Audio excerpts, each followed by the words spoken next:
diterangkan zaman Matan. Penyembelian itu harus pakai bismillah. Kalimat harus ini harus dengan arti taruhan sah tidak sah, apa harus sebagai etika, apa harus sebagai supaya kebiasaan baik ini bertahan. Saya ulang lagi ya, misalnya Pak Arifin dawuh teng jenengan cung nak nyembelih pitik kudu maca bismillah. Kalau kamu memotong hewan harus baca bismillah. Kata harus itu apa artinya syarat sah, sehingga kalau tidak baca tidak sah. Apa keharusan dalam makna etikanya harus baca bismillah. Jadi urusannya hanya apa? Etika atau afdoliyah. Atau kita tidak ingin kultur baca bismillah itu hilang, sehingga barang tidak wajib pun kita wajibkan supaya kultur baca bismillah itu tidak hilang. Nah, Imam Syafi'i itu milih yang tidak wajib. Itu hanya urusan etika. Sehingga zabihatul muslim meskipun nggak baca bismillah, baik secara sengaja maupun lupa tetap halal ya, tetap sah, tetap halal. Tapi beberapa ulama mengatakan baca bismillah itu wajib dan menjadi syarat sah. Ya kira-kira karena pamit tadi, yang beri nyawa itu Allah, kok apa yang menghilangkan nggak pamit, sudah menghilangkan nyawanya ayam dimakan lagi. Wah itu selingkuhannya kan masih marah itu. Selingkuhannya, pacarnya, anaknya, cucunya itu kan marah itu. Tapi kalau pamit yang punya kan enggak. Lupa kalau ayam cantik yang pas kamu sembelih itu lanangannya kan mangkel itu. Kalau kebetulan sudah tua kan karep-karepmu kan gitu. Jadi apa? Itu yang tahu Sarah. Saya ulang lagi, yang tahu Sarah, karena ini sudah jelimet. Sudah jeli, sehingga nggak ada kitab matan yang Indo kecuali disarai. Dulu ada kitab namanya Takrib karangannya Abi Suja, terus disarai kecil sekali oleh Fathul Qorib ya, oleh Ibnul Qasim Al-Huzi itu.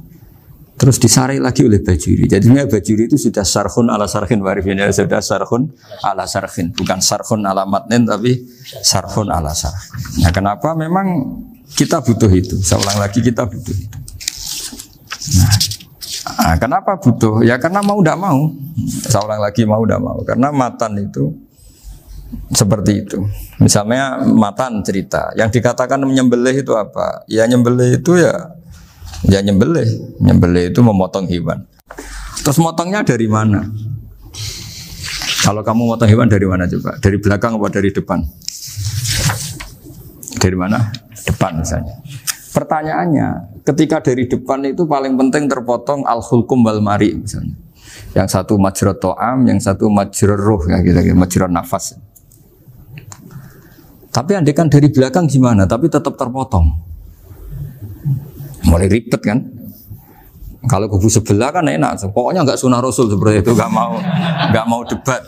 Tapi kita tidak, cara berpikir tidak gitu. Ini kan status hukumnya halal apa haram ketika ada orang motong hewan dari belakang. Nah, terus kita berdebat kan, mesti berdebat itu mau dibilang haram, nyatanya memenuhi syarat apa tadi pemotongan. Hukumnya kena, amarinya kena. Mau dibilang halal, jangan-jangan pitiknya sudah pingsan, sudah mati karena dogrok-ogrok dari belakang. Nah, itu terus ulama debat. Nah, kan mungkin juga. Ya kan, pitiknya sudah setengah kena corona, pingsan terus. Ya kan, sudah pingsan terus digorok. Nah, seperti ini mau tidak mau kita harus detail. Detail artinya yang dikatakan menyembelih itu apa? Ya nanti tak bacakan tabir-tabir di Bajiria sekaligus ijazah untuk jenengan semua. Saya tadi alhamdulillah ketemu Pak Arifin lama, nantikan panjang lebar tentang pentingnya ilmu. Yang dikatakan menyembelih adalah mematikan hewan yang hidup dengan kaifiyah syariah. Saya ulang lagi, mematikan hewan yang hidup dengan kaifiyah syariah. Nah kalimat hidup ini mulai masalah. Hidup yang apa? Misalnya ada hewan, saya sering kalau ngaji cerita, ada ayam jago ketandang mobil, ketabrak mobil, kejet-kejet. Enggak kamu sembelih pun 1 menit lagi pasti meninggal. Ini kan hanya koordinasi prosedur saja. Karena prosedur ayam mati harus kejet-kejet, enggak boleh enggak langsung peletes mati, enggak boleh. Nah pertanyaannya ketika kejet-kejet ini kamu sembelih, itu halal apa enggak? Wong andekan enggak disembelih juga sudah mati. Artinya enggak penyembelihan ini kan tidak memberi kontribusi pematian, tapi enggak ngefek. Gitu. Makanya terus ada perdebatan. Ada hayatun mustaqirrah, ada hayatun ittiroriyah, ada harokatu masbuh. Itu kalau nggak sarah nggak bisa.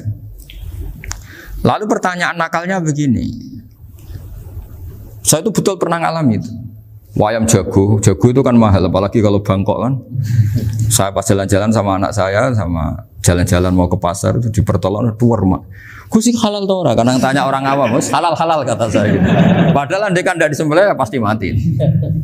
Suatu saat ada yang mengkonfirmasi lagi.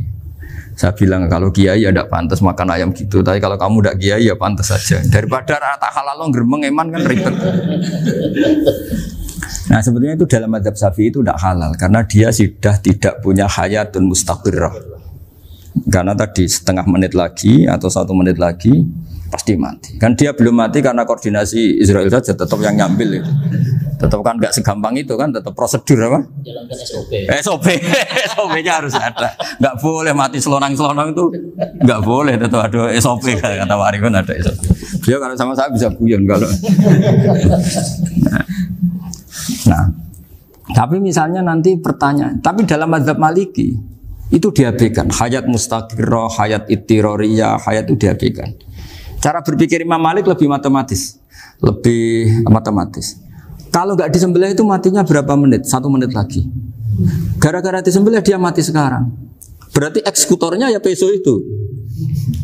Ya berarti peso itu memenuhi kriteria mematikan sesuatu yang masih hidup, hewan yang hidup dengan cara syar'i.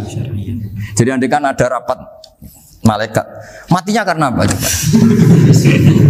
Karena peso apa karena kecelakaan? Karena peso.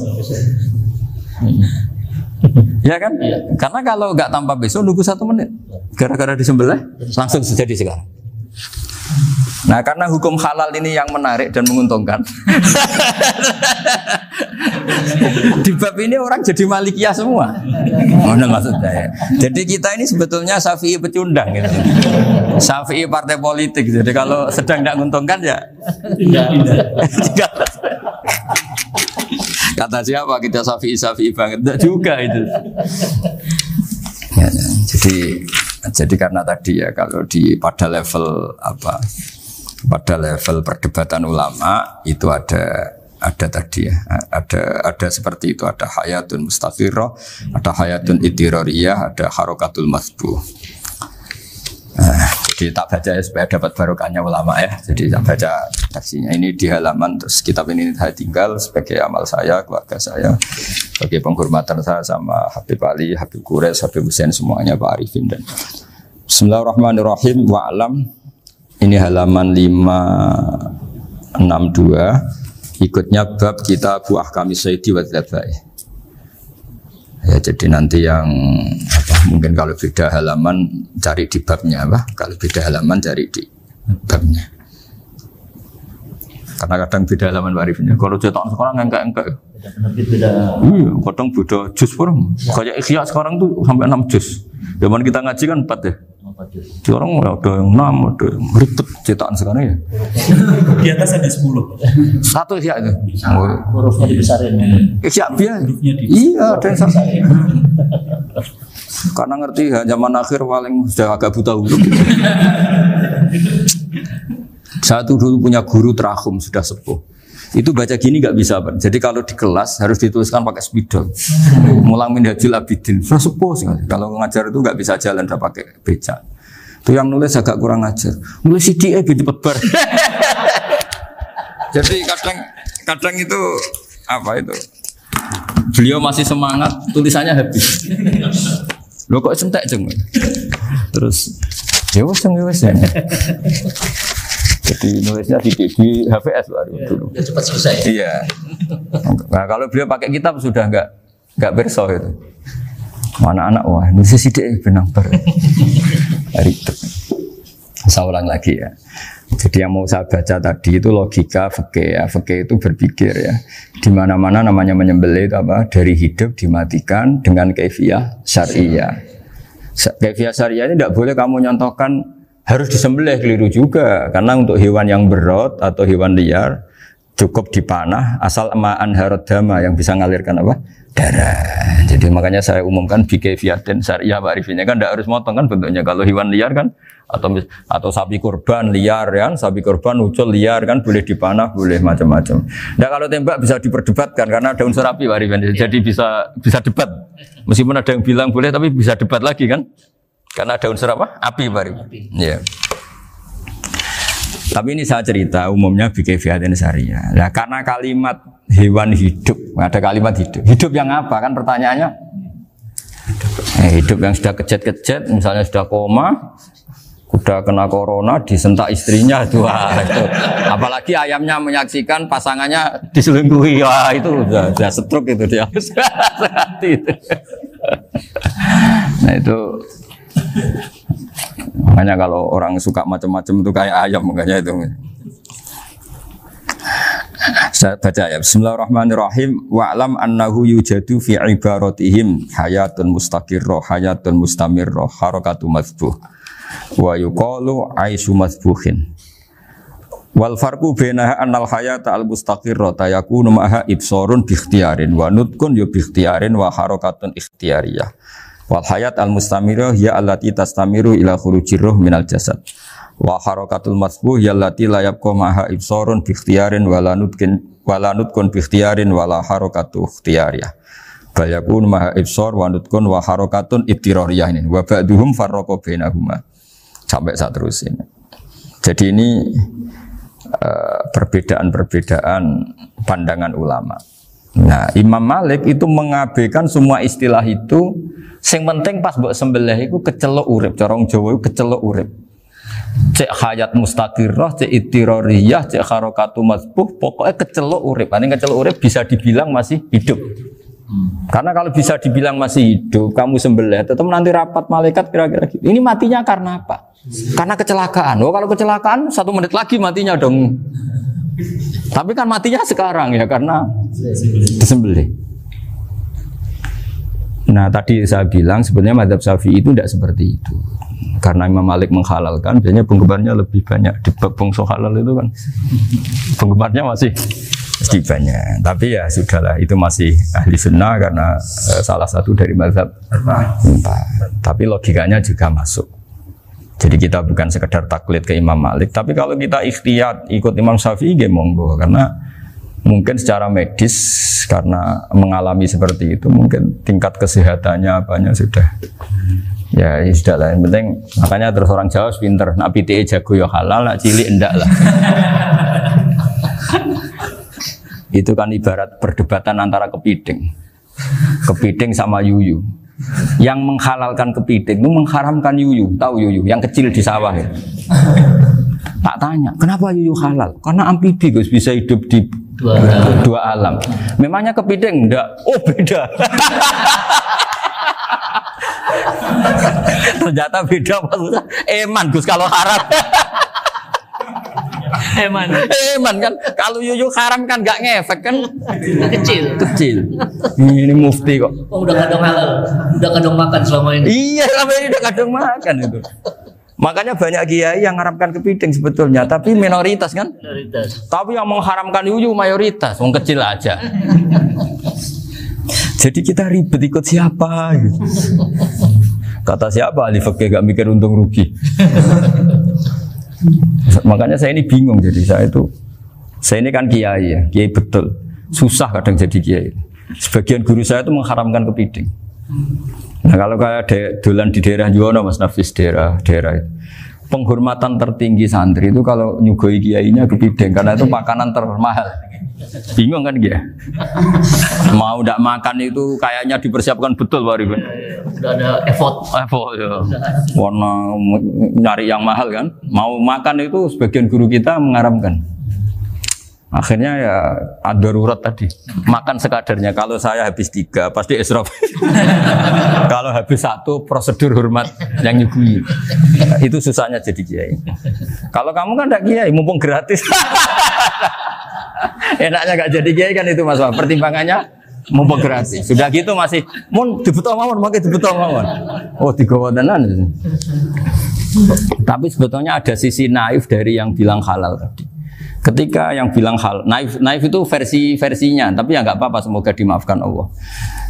Naifnya tadi, tapi saya tidak tapi itu masalah khilafiyah ya. Semoga yang mengatakan halal juga benar, karena punya perhitungan iman tadi. Tapi yang bilang halal itu tak tanya, Yuyu itu halal apa haram? Lucunya jawab haram semua. Yuyu bahasa Indonesia nggak ada kayaknya. Tidak tahu juga saya apa. Yang penting paham tapi yang kecil itu.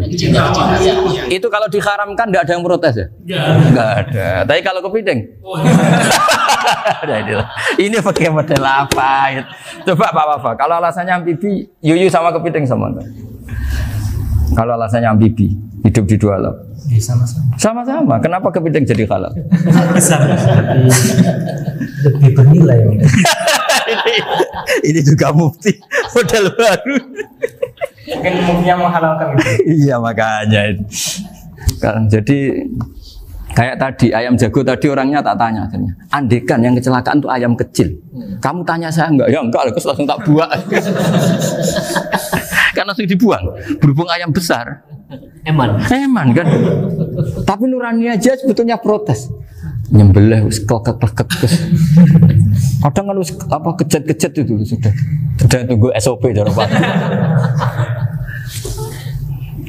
Ya tapi apapun itu ini ilmu harus didengar ya supaya sampean tahu ya, ada hayat mustaqirroh, ada hayat mustamirroh, ada hayat ittiroriyah, paling enggak kita ngerti lah. Karena nanti di bab B, ya nyun sewu di bab apa? B. Itu ya nanti nggak sahnya karena apa? Tidak mutamawal. Misalnya saya punya utang sama Pak Arifin ayam jago, tak bayar dengan jago yang mengalami kehidupan sudah seperti itu, kan tidak sah.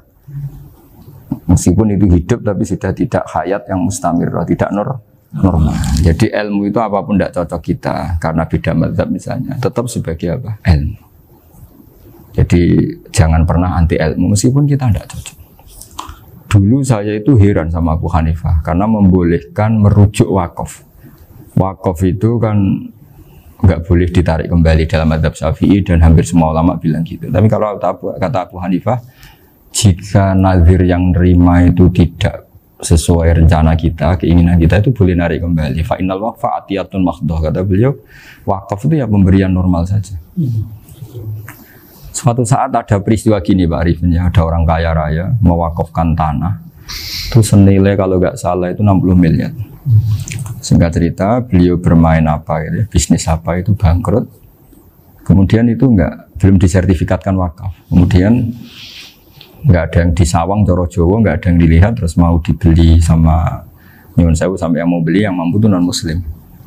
Singkat cerita ada orang kaya muslim yang mau beli itu tapi ada problem karena itu wakaf. Tapi kalau nggak dibeli itu malah dibeli non muslim. Tanya saya, akhirnya saya jawab nggak apa-apa dibeli saja.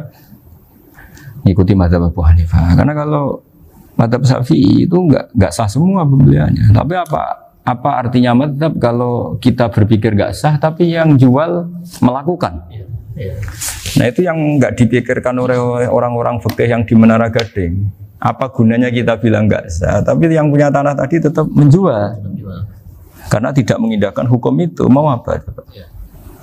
Makanya saya bilang bagi tentang Gus itu nggak ada kaulnya dalam mazhab Syafi'i. Saya bilang kamu mengharamkan itu tidak ada gunanya karena itu tetap dilakukan. Jadi kita pertimbangannya ndak itu, daripada dikuasai situ mendingan kita. Betul. Nah itu sisi-sisi fikih. Makanya ini kita ngaji fikih tidak segampang itu memberi fatwa karena pertimbangannya banyak Pak. Dari hitam putih. Dari hitam putih gitu maksud saya, ini cerita. Jadi nanti kamu ngerti. Jadi mau apa coba? Itu kan ibarat gini. Hukumnya kita ngajar perempuan itu masalah sebetulnya secara karena itu ajnabiyah. Tapi fikih mentoleransi li ajli ta'lim karena untuk belajar enggak apa-apa. Kalau sudah jadi fakta itu ribet. Dia maunya belajar sama kamu dan sekali kamu tidak mau belajar ke yang lain yang potensi menyesatkan. Jadi fikihnya bukan masalah nazar lagi, sudah penyelamatan. Ribet kan kalau sudah begitu. Saya punya kenangan yang menurut saya itu harus jadi trauma. Siapapun harus jadi trauma. Ini cerita sedikit. Ini masih ngaji fikih pertimbangan. Ada orang itu sangat khusyuk, sangat khusyuknya di rumahnya Pak Wafa itu nggak ada TV, nggak ada motor, nggak ada apa saja. Ketika anaknya berkembang agak dewasa, itu pertama naik motor, itu ya utang jasa sama kawan-kawannya. Pertama dia ngelihat nikmati TV ya dari kawan-kawannya. Corong Jawa mbek tanggane lah. Padahal orang tuanya ini protektif justru karena banyak tanggane sing nggak pati Islami lah. Ya mereka orang Islam tapi ya nggak sholat, nggak apa. Singkat cerita orang tuanya ini datang ke rumah sana nangis, nangis Gus. Sekarang saya ikrar bahwa mazhab abah jenengan Kiai Nur Salim, bapak saya itu mazhab jenengan itu lebih hebat timbang mazhab kula. Nangis dia. Dulu saya itu agak menyalahkan Kiai Nur Salim jenengan karena longgar di rumah ada TV ada motor. Terus dia cerita. Nah karena anaknya ini pertama bisa naik motor, untuk anak ABG ini kan jasa yang luar biasa. Karena dia butuh sekali bisa naik motor, dipinjemin. Akhirnya walhasil anaknya ini yang saya merantau ke Jakarta kemana, akhirnya lam yusolli wa lam yasum. Padahal anaknya ya kiai kampung. Terus tak ceritain. Terus akhirnya dia tanya, kenapa sih Gus jenengan sama abah kok longgar gitu sama anak? Terus tak ceritain gini Pak Arifin. Menurut ilmu al-insan abdul ihsan, manusia itu budaknya kebaikan. Karena utang jasanya sama anak ini, ya dia akan ainut anak ini. Sementara kenangannya mbek jenengan mbok amui. Tidak boleh. Dia baru ngakui ya Gus saya itu nyun sewu hanya khusyuk tapi kurang ilmu. Tadi dia hanya berdasar khusyuk. Bocah kok main delok TV kan pikirannya hanya gitu. Ini cerita ilmu, saya bukan menjustifikasi manapun, ini kan cerita ilmu Pak Arifin ya. Jadi semuanya itu ada hitung-hitungannya. Coba kalau kita terlalu stakung be anak pertama naik motor jasanya orang nggak sholat ya, pertama roh TV jasanya orang nggak sholat. Coba terikatnya anak ini sama kita apa sama orang itu? Sama orang itu. Bayangkan kalau umur ABG, kalau umur sak pari pun Pak Wafa ini nafsu astagfirullah kan. Gue job tua nome orang. Gaya tok, bareng tua udah khusus gue gaya tok. Aslinya namanya bodoh. Ya saya sama semua. Cuma saya kan lebih jujur dari biasa. Jadi orang itu harus ngitung gitu. Itu kenapa Mbah Mun tuh kayak alim alama. Setahu saya dalamnya ada TV. Putra-putra ini lihat TV. Meskipun kita tidak mungkiri negatifnya TV, kita nggak mungkiri Pak Arifin ya. Tapi tadi ketika anak-anak ABG itu pertama lihat TV jasanya tonggoni. Kalau kebetulan tanggane wong soleh nggak masalah ya. Kalau enggak, itu nangis ke rumah saya itu ya. Nyesel dia. Tapi saya bilang gini, ini jenengan tiang soleh, mesti anak jenengan suatu saat kembali. Coba pola jenengan harus rubah. Ini hebatnya Nabi. Ketika Sayyidah Aisyah masih kecil, minta diperlihatkan Li'bul Habasyah. Itu ya diturutin kan masyhur itu. Kayak apa Nabi? Karena kalau nggak diturutin, pasti Sayyidah Aisyah akan ngidolakan mainan yang lain yang di luaran sana malah. Itu karena Nabi punya kearifan tadi. Jadi ini kan ilmu, lagi-lagi ilmu. Jadi yang semua itu harus dibaca dengan ilmu. Makanya kata Nabi, ad-dunya mal'unatun mal'unun fiha illa dzikrawah wa ma'alahu aw aliman aw muta'alliman.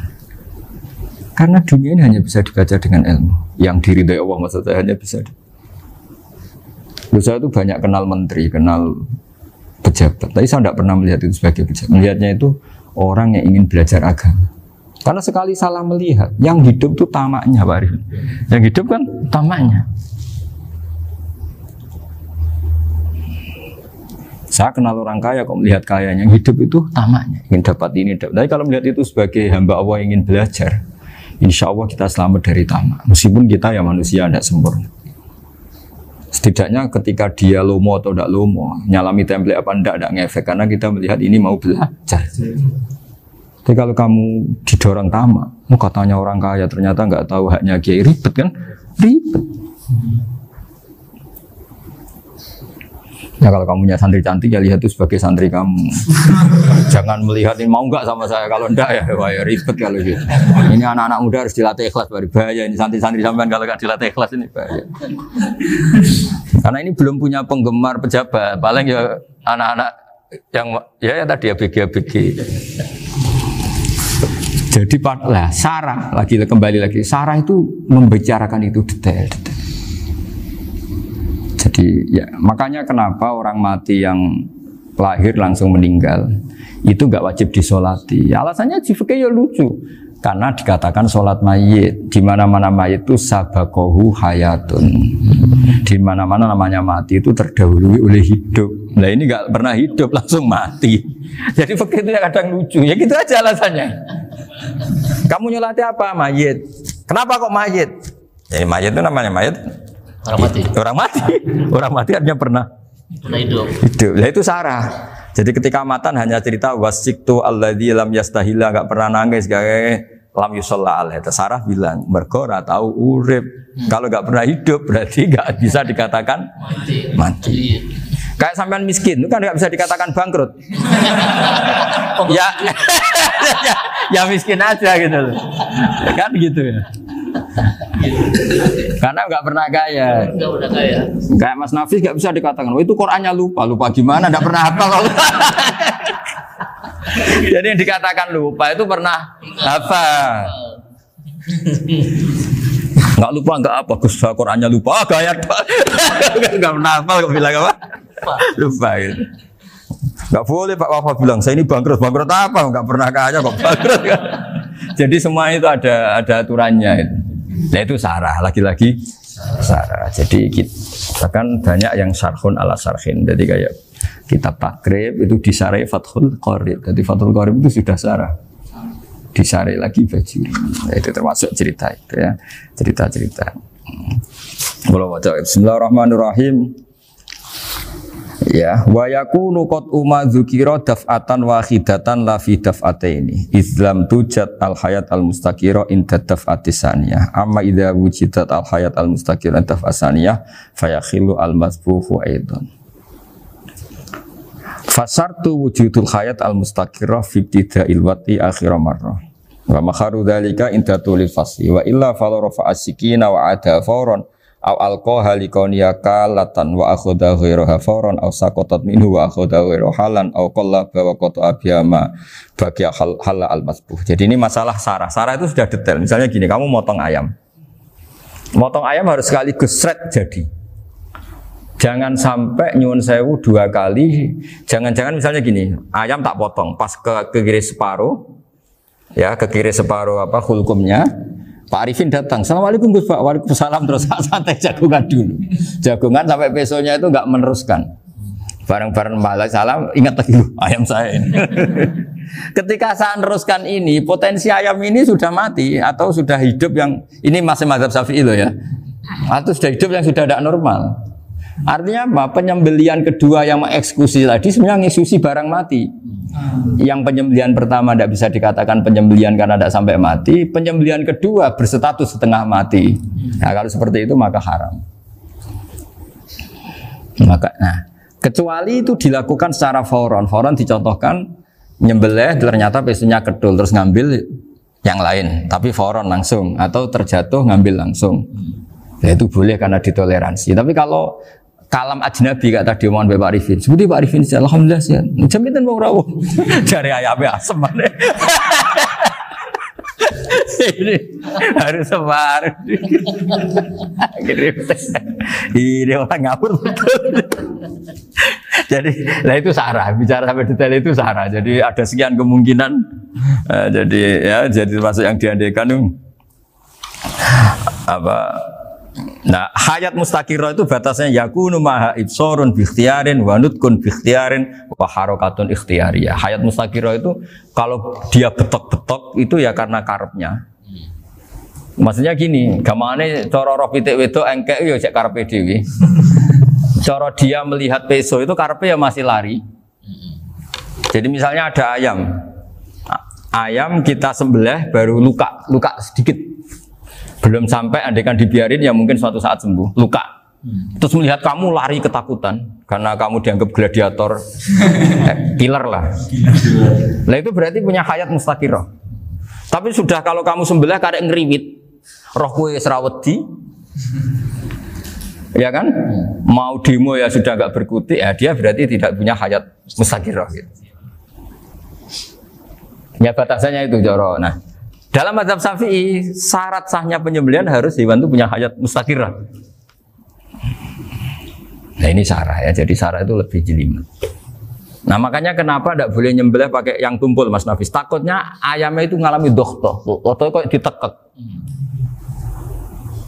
Misalnya sama nyembelih pakai peso tumpul, ini kini ketekek, takut. Kan dia misalnya ayamnya jantungan, roh peso wis setruk kan, udah gitu ketekek. Nah itu mati dulu pasti itu. Siksa. Jadi pas diongok-ongok dia sudah mati. Jadi nanti kalau di akhirat, sebetulnya saya sudah mati loh, ngawur ya. Wah, apalagi nganggo keris naga sosro. Wah, itu sudah gereng sakti kan diginikin tok sudah mati kan? Makanya bahaya nyembelih pakai keris-keris sakti karena sebelum terpotong sudah mati saking saktinya apa? Keris itu misalnya gitu. Baru nempel. Makanya nanti suatu saat ada pertanyaan ini, boleh enggak nyembelih ayam orang yang rainya itu sangat? Wah, itu haram. Kena. Oh, itu mesti mati dulu. Kumisen tatonan apa? Ya algojo. Iya kayak algojo. Ayamnya jenis apa? Stroke ya? Jenis penakut. Pas mau disembelih, tidak mati. Jadi hati-hati ya nyembelih ayam. Jadi kalau orang kampung Pak Arifin ya, orang kampung mudin kampung. Mungkin kalau orang kota sudah nyuwun sewu nggak peduli. Kalau orang kampung itu apa itu Pak Arifin? Kalau nyembelih jago itu sampai apa itu? Ilatnya dikeluarin dulu. Oh iya. Apa ya? Iya, karena takutnya katanya beberapa yang kaget itu kelek apa? Ketelan. Iya ketelan ya. Ya. Itu ya ada kearifan gitu, tapi ya terlalu ya menyiksa ayam. Tapi memang potensi katanya Pak Arif. Katanya yang ahli-ahli itu ya. Jadi kalau dia jago ya, mau disembelih, saking takutnya itu. Kalau orang Jawa kalau takut kan yang ngelek idu ya. Orang Jawa loh ya. Itu kalau orang takut kan kadang apa kayak. Nah ayam itu nak ketakut. Kadang ininya terus apa? Lidahnya masuk. Akhirnya pas disembelih ini nggak kena. Nah, makanya terus banyak mudin yang punya ikhtiar tadi. Pernah lihat apa yang ayam jago itu? Ilatnya ditarik. Ya, itu ya tidak wajib, cuma tidak bisa kita salahkan. Tapi kata penyembelih yang lain tak tanya. Eksekutor yang lain, pokoknya rodok dipenegus. Iku seraiso. Saya belum pernah nyembelih ayam karena ini kan selain nggak profesi saya juga nggak mentolonan saya.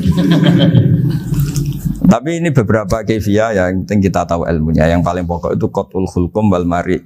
Ya kira-kira dalan sing digo nafas sama digo makanan tadi. Ya tapi itu tadi caranya. Semua itu harus mengalami atau masih punya hayatun mustaqirah. Nah, takutnya dalam konteks nyembelih yang apa tadi? Saya bilang separuh tadi. Itu jamnya normal enggak, itu sudah jam 11 ya? 10 Cepetan juga. Oh, jam mati almarhum itu. Itu enggak halal disembelih itu sudah maitah ya. 10:14 kan. Iya. Ya makanya saya bingung ya jam. Ya jadi itu Pak Wafa ya, pentingnya sarah itu seperti itu. Matan itu kan asal nyembelih saja, tapi di sarah diterangkan jangan hanya nyembelih, yang disembelih harus ada hayatun mustaqirah, karena dikatakan penyembelihan adalah menghilangkan nyawa dengan cara yang syar'i. Nah, kalau nyawanya saja sudah hilang bukan nyembelih gitu. Nah potensi itu ada ketika jago kamu sembelih pakai yang tumpul. Ini ada dokhtoh. Loh, hewan itu juga kayak manusia loh, karena punya hati. Ketika takut bisa saja mati. Nah, takutnya ulama kan ini ngalami dokhtoh. Kayak orang ditekek kan mati kan, ditekek kaget. Contoh gampang gini, orang ditekek perempuan kemungkinan mati itu kecil, karena murni hanya ngalami pernafasan. Tapi nak ditekek wong gagah tatonan kan terus dua reaksi tubuh. Takut sama nggak bisa bernafas itu kan lebih cepat apa? Mati. Kira-kira kan gitu. Lah ini sudah takut dongok-dongok itu kan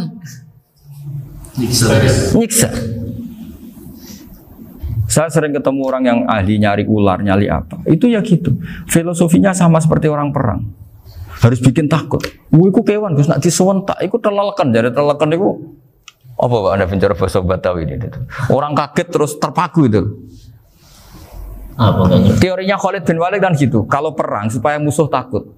Kamu tahu kami siapa? Gertak gitu. Ayat jina biqaumin yuhibbunal mauta kama tuhibbunal hayat. Kita ini bawa pasukan yang mereka mencintai mati kayak kalian mencintai hidup.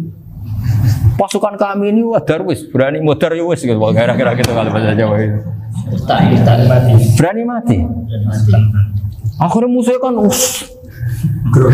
nah, di antara syaratnya perang kan gitu, harus bikin musuh itu takut, gemeter. Nah, telelekan itu gampang gitu loh. Telelekan itu pokoknya tadi loh Pak Arifin, kepaku tadi. Enggak berkutik. Faham ya? Nah jangan-jangan ayam yang kita sembelih mau wis wedi dongok-dongok mati duluan gitu. Nah makanya terus kata musannaf kalau bisa itu wa yakunu madzukira bidafatin wahidah. Kalau itu usahakan sekali jadi. Tapi itu bukan berarti syarat sahnya harus sekali jadi. Kira-kira karena tadi enggak kebayang kan kalau baru separuh tak Assalamualaikum Gus Pak. Waalaikumsalam Pak Arifin. Sebuti kabarnya. Baru itu terus ingat diteruskan lagi. Kemungkinan ini sudah mati apa? Nah makanya ya tapi lagi-lagi ini sarah ya tak baca Bismillahirrahmanirrahim wa yakunu qad umadzukira daf'atan wahidatan la fi daf'ataini fa innahu yahrumul masbuh hina itu. Kalau 2 kali, tapi 2 kali maksudnya yang 1 kali ini mengakibatkan kematian. Dikatakan penyembelian belum sempurna, dikatakan hidup toh nanti pasti mati, berarti tidak mengalami hayatun mustaqirrah. Paham ya? Jadi ini semoga dapat barokah dari para ulama. Jadi saya mohon nanti Pak Wafa, Pak Muntaha, teman-teman jangan hanya baca matan ya. Pada level alim itu harus baca syarah karena matan itu nyuwun sewu tidak cukup untuk menjawab sekian kemungkinan. Nah syarah itu sono fardul masalah. Ya Pak Arifin ya mengandekan masalah meskipun belum terjadi ya pengandaian sehingga nanti kalau terjadi kalau militer itu apa? A, B ya? Alternatif gimana? Kalau strategi itu kalau ada sekian A, B, C. Kalau A gagal B sudah siap oh, militer. Jadi kalau masuk surga pintu 1 nggak bisa itu kedua lewat teras Gus. Ini sembrono.